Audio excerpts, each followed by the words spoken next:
what the evidence-based community is saying, what some of this data and science is saying, and maybe what little old Mikey thinks and is saying. So, strength and hypertrophy. There's a lot of, mini arguments or and some may say it's on semantics, but the truth is that it does help build how we program or how we may train for optimizing our muscle gain. And I've probably been guilty of saying this too, that volume is the main driver of both. But I don't think it's the only factor, and I think you can split up volume a million ways. But what is shown, and kind of is sitting around this thing of, the argument of building muscle, is that the rep range maybe isn't as important as we used to think. Especially 80s, 90s, everyone said, we got to train in the 15 rep range to build muscle and the 3 rep range to build strength.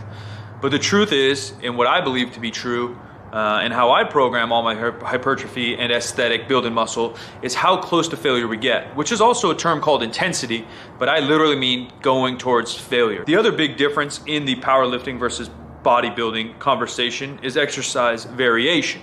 So most people will squat, bench, dead more weight than they will any other lift. Again, but if building pecs is the number one goal, and bench press doesn't feel good on your shoulders or maybe your tricep, or maybe you don't feel the activation in your chest, you can build the nastiest physique in the world never touching a barbell.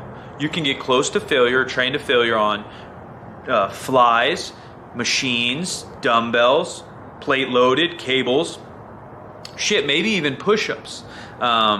Again, the variation can vary depending on what feels best for you and what you can activate that muscle with best. Where in powerlifting, we're going to have to squat, bench, dead. And because of the law of specificity, and what I highly recommend is you're going to have to do those competition variants, the ones that work best for you. You don't have to deadlift to be the world's best bodybuilder. Can it build a lot of muscle? Yeah, I think the deadlift's a great tool to build a lot of muscle in a lot of areas, but you don't necessarily have to.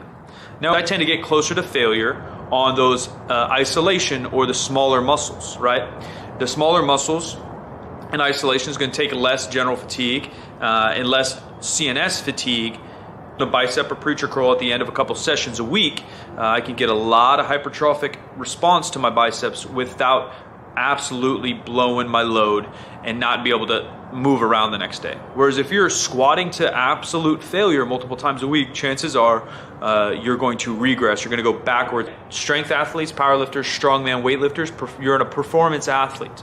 And so that's going to go backwards. In our performance, handling RPE 8s and 9s, still getting adequate volume to get practice of the lift and build some hypertrophy, right? We don't have to go to absolute failure to build muscle. We'll get those smaller movements, the accessories, and train those a little bit closer to failure. Piece with kind of the evidence-based is how fatigue, general CNS fatigue, accumulates. And it used to be, and still talked about in the powerlifting world, that training too heavy too often burns that fatigue, and your CNS is tired and burnt, and everyone's talking about. But what the data looks like it's showing us is that actually training more reps, more volume, closer to failure, actually burns you out more than training heavy.